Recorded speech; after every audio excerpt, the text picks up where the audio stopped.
And now, a next-level moment from AT&T Business. Say you've sent out a gigantic shipment of pillows, and they need to be there in time for International Sleep Day. You've got AT&T 5G, so you're fully confident. But the vendor isn't responding, and International Sleep Day is tomorrow. Luckily, AT&T 5G lets you deal with any issues with ease, so the pillows will get delivered and everyone can sleep soundly, especially you. AT&T 5G requires a compatible plan and device. Coverage not available everywhere. Learn more at att.com/5G network.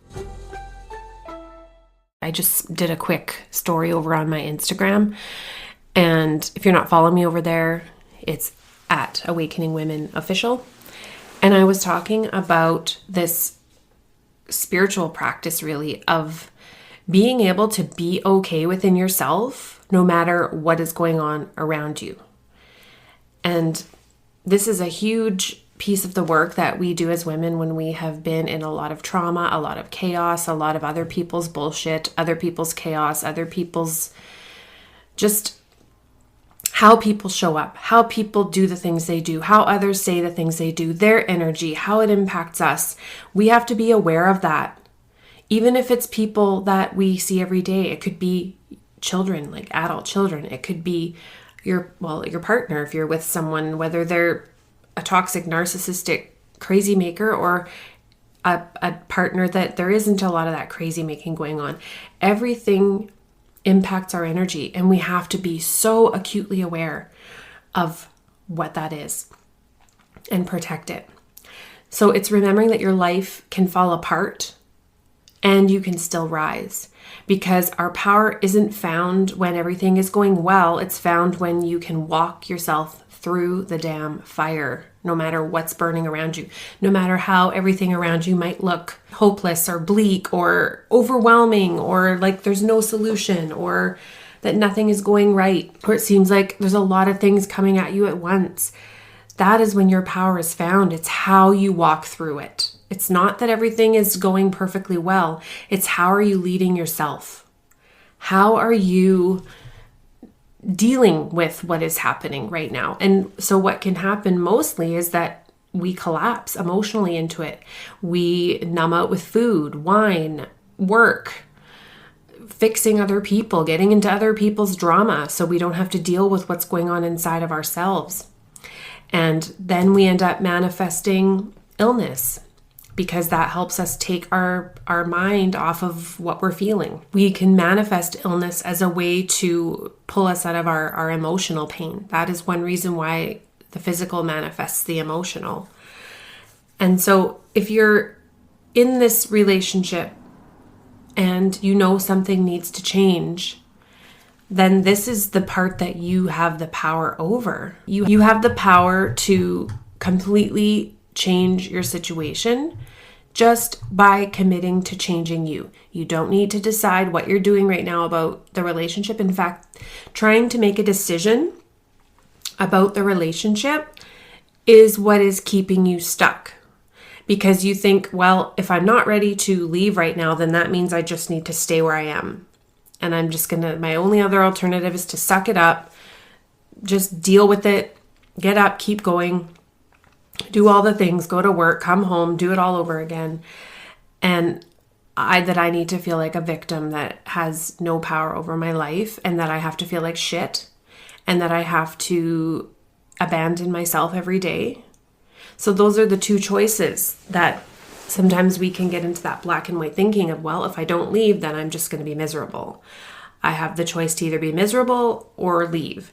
But the thing too is that if you're not doing this work now, this is what I really want for every woman, is that she's doing some of this work now before she leaves, because this work will be waiting for you on the other side.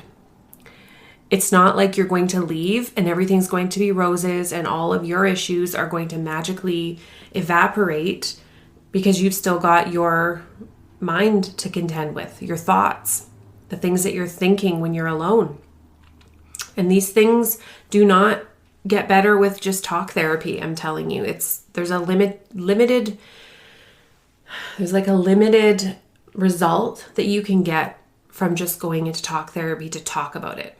There's a place for it, but if you start getting sick and tired of hearing yourself complain about the same shit over and over and over again, then it might be time for a new approach. It might be a time for learning more self-discipline and doing actual like study and going and listening to things and doing homework and applying them and shifting your mindset and sitting down with your journal to really figure out what's going on in your head that is creating these patterns instead of just talking about it. And then it's, what do I need to do every day to bring in some joy? What do I need to do every day to raise my energy and take care of myself mentally, emotionally, spiritually, physically, all of it. So this is not about, when we're talking about mastering our emotional world and our energy, this is not about suppressing how you feel and saying, oh, everything's fine and pretending like all is well. No, it's not any of that. It's not bypassing. It just means knowing how to move through your emotions without being controlled by them. If you are allowing yourself to be controlled by how you feel moment to moment, you're going to end up in the ditch wondering, how did I get here? So our emotions do inform us. They give us some guidance. But real mastery is being able to work with what is present and feel it, but then do something different with it. Instead of just sitting and scrolling and going into the abyss of mindless numbing out behaviors, you discipline yourself and you start taking actions and steps toward what it is that you say you want. And so when we're talking about energy management, it's about protecting your power and protecting your energy like your life depends on it. This means cutting the energy leaks. Like I said, it's the scrolling, that can be something that can really be a draining thing to do. That's where I have very selective people that I follow on Instagram, and it's people that I actually want.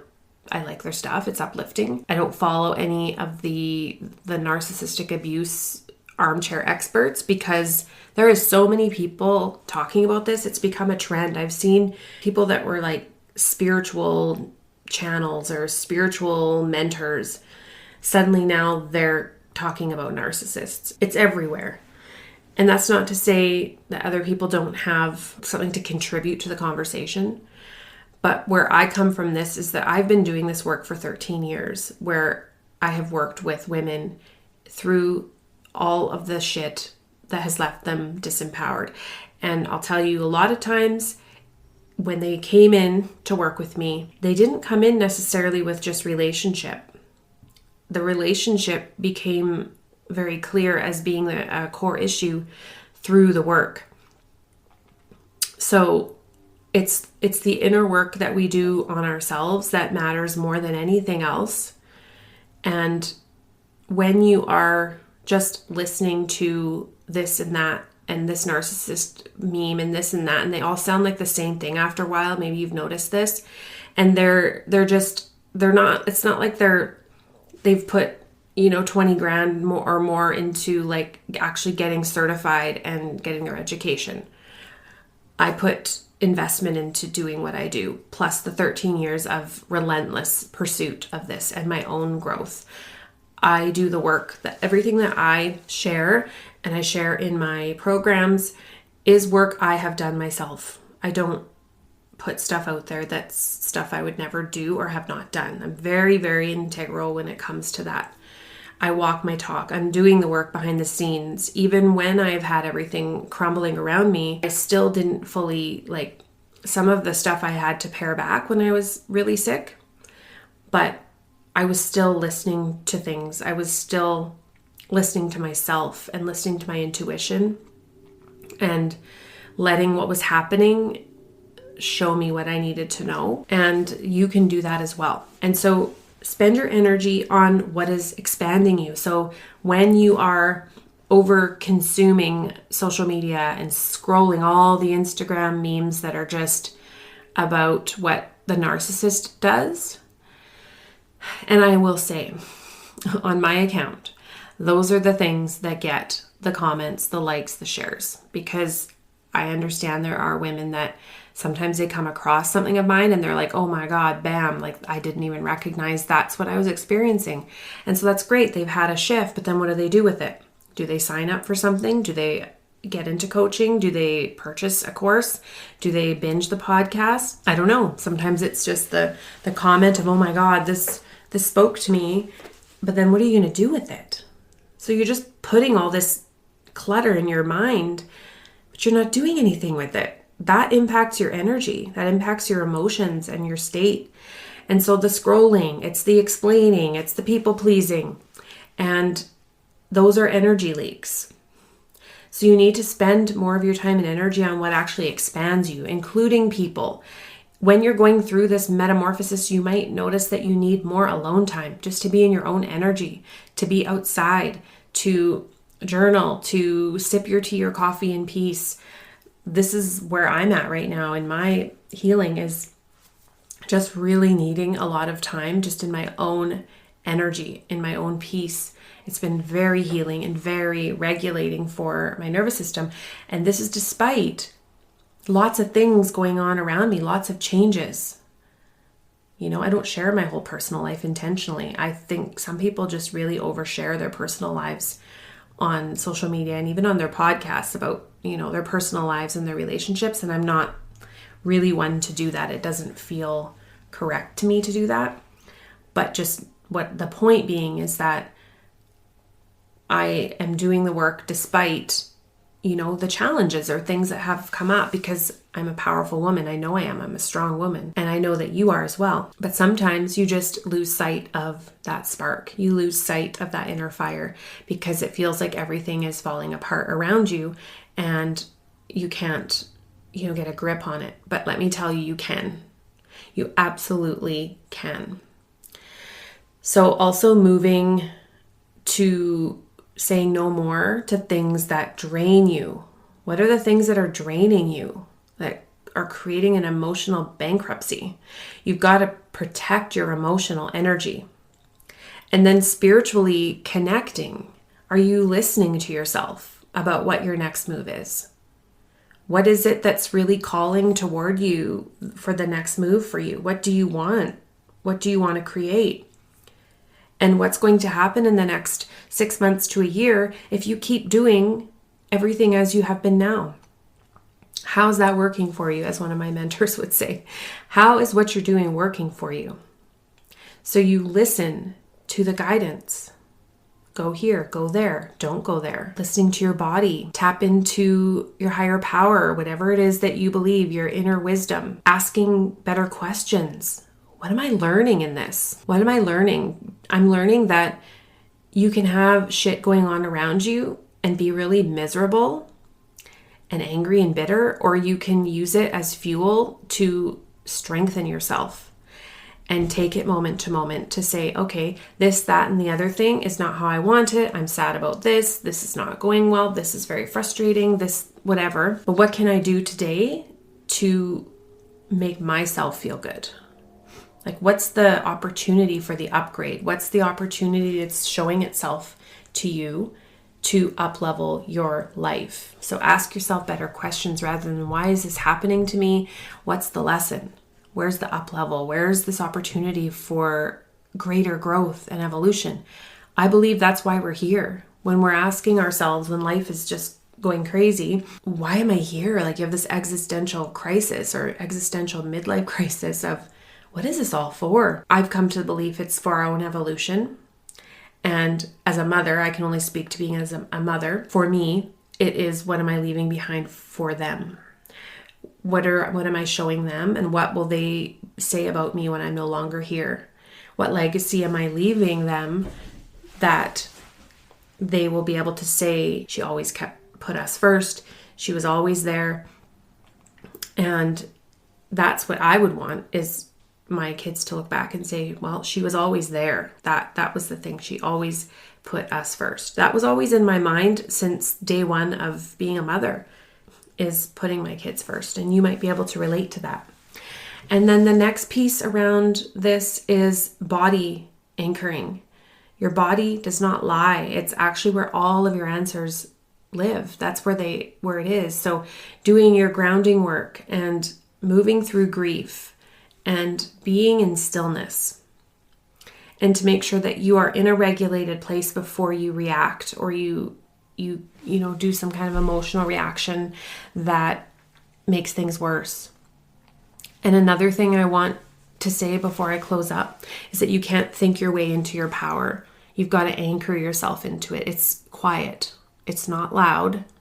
It's grounded in inner knowing and peace. It's like being rooted like a tree, how the wind can come and sway it back and forth and look like it's going to blow over, but it does not a lot of times. Sometimes they do blow over, but if you can imagine yourself like the roots of a tree, no matter what how life is blowing you this way and that way, you can stay rooted in self by having these practices of taking care of you. So you get to choose what's going on for you right now, whether you're going to stay, leave this relationship. If you want to leave, should you leave? What's worse? Both options feel impossible. Leave, stay. You're asking yourself the wrong question. I invite you to ask yourself, what am I learning in this? Where's this opportunity right now for me to up-level my life? What kind of help do I need? Support. And if you would like the support to help you get clarity around what you want to do and to start this work on yourself now, even if you're not sure what you want to do, that's okay. That's where typically 99% of the women that come into my program, that's where they are. And so if you've been around for a while, maybe you've heard me talking about my program and the cycle that I've put. It's a methodology. It's a 30-day bootcamp methodology that I first started in 2019. And so that's the core of the work I do with women when they're in this place of, should I stay? Should I go? I'm not ready to leave, but I'm ready to feel better. I'm ready to make changes. Then that's where you want to be. And so I have restructured what it is that I'm doing with that. And it's now called Take Your Power Back. But the core in the cycle method is included in that program. And so you will still go through that 30-day process of doing your inner work, getting self-connected, getting in touch with what are my boundaries, what are my non-negotiables, what are my needs, what is it that I need to have happen in this relationship to be able to survive in this or thrive? Can I thrive in this? And then what does that look like? And then what are my no matter what plans, the things that I need to do no matter if I stay or go?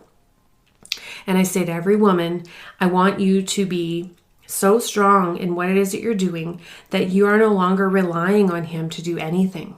Right now, your job when you come into the program, or if you don't, is to strengthen yourself so much that anything that you're expecting out of him, you just ask yourself to do it, or you pay someone else to do it, you delegate it, or you just say, fuck it. You're no longer giving away your power trying to get your needs met from an empty cup that is not going to give you what you need. And that's part of breaking that emotional addiction is getting to a place where we recognize where we're doing these crazy making things to ourselves, is going to, I said this to a client once, you're going to the candy store for tampons.